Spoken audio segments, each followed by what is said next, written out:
हे बघा देवाच्या देवाऱ्यात आतमध्ये गेलेला आहे. ओम नमः शिवाय. तर देवाऱ्यामध्ये एक साप आहे. Oh my God. नमः शिवाय. मित्रांनो बघा, इथं देवाच्या देवाऱ्यामध्ये एक साप आहे. आपण खाली आहे तर सुरुवातीला थोडी पूजा करून योग्य प्रकारे साप रेस्क्यू करणार आहे.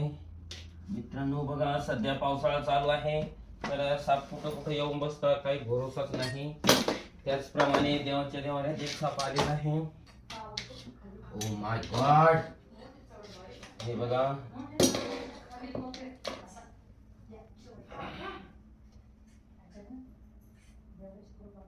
आवाज पण करतोय. इंडियन रॅट स्नेक आहे.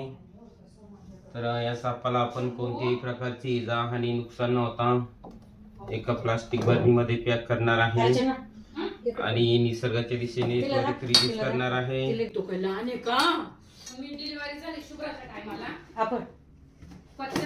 हा चौथा कार्यक्रम आहे. किती साप पकडले आपल्याकडे? 5. Oh my God. मित्रांनो बघा, आईंकडे आपण जवळजवळ 1-2 नाही तर चक्क आतापर्यंत 5 साप रेस्क्यू केलेले आहेत. माळ्याची वस्ती असल्यामुळे साप येत राहतात. Please like, share, subscriber.